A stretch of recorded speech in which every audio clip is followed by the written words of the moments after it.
अयोध्या धाम की जय बोलो दशरथ कौशल्य सुमित्र कैकंब की जय बोलो लक्ष्मण भरत शत्रुघ्न की जय बोलो पवन सुत वीर हनुमान की जय।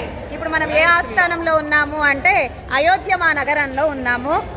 ఒకసారి ఆలయానికి కోయిలకి రాగానే అని అరగంట సేపు ఇట్లానే ఉన్నా నేనైతే. ఎందుకు అంటే అంత అద్భుతంగా పిఎం మోదీ గారు తలుచుకుంటే సాధ్యము కానిది అంటూ ఏదీ లేదన్నమాట.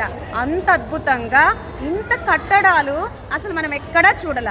నిజంగా రామచంద్రుడు రాజా. అయోధ్యమా నగరంలో ఇక్ష్వాకు, మాందాత, అంబరీష, కట్వాంగ, దిలీపన్, ఖకుత్స్థన్, అదేవిధంగా అజమహారాజన్, అసమంజస్, అంశుమాన్, భాగీరథన్, ఇలా ఎంతో మంది రాజులు. 35వ రాజు మన రామచంద్రుడు అన్నమాట.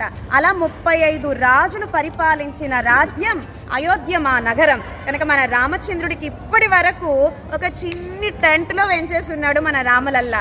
అలాంటి రామచంద్రుడికి ఇంత అద్భుతమైన ఆలయం. నిజంగా రామ దర్బార్ అంటే రామ దర్బారే అన్నమాట.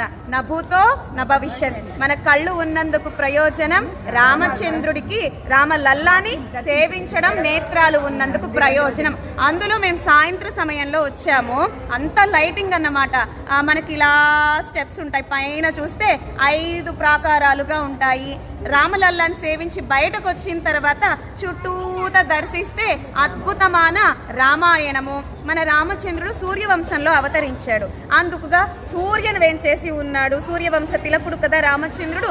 ఇక రామలల్లా గురించి చెప్పాలి అంటే మన నాలుక సరిపోదు, నోరు సరిపోదు, మాటలు సరిపోవన్నమాట.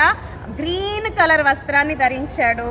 అద్భుతమైన తిరువడిగల్, బంగారు మరి రాజు కదా, బంగారు కంకణాలు, అందమైన కిరీటము, నల్లని బుగ్గలు, అనేక ఆభరణాలు, ఒక ధనస్సును ధరించి, ఒక బాణాన్ని ధరించి అద్భుతంగా నవ్వుతూ వేంచేస్తున్నాడు మన రామ లల్లా. కనుక ఇప్పటి వరకు అయోధ్య మా నగరాన్ని దర్శించకపోతే, రామ లల్లాని చూడకపోతే వెంటనే అయోధ్యకు వచ్చేసేయండి, మన రామ లల్లాని దర్శించండి.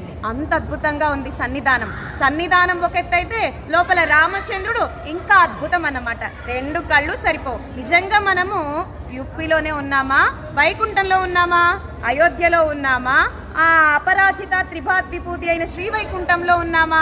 అంత అద్భుతంగా ఉంది అయోధ్య మా నగరం. జై బోలో రామలల్లాకి, జై బోలో దశరథ మహారాజ్కి, జై బోలో వాల్మీకి మహర్షికి, జై బోలో పిఎం మోదీజీకి.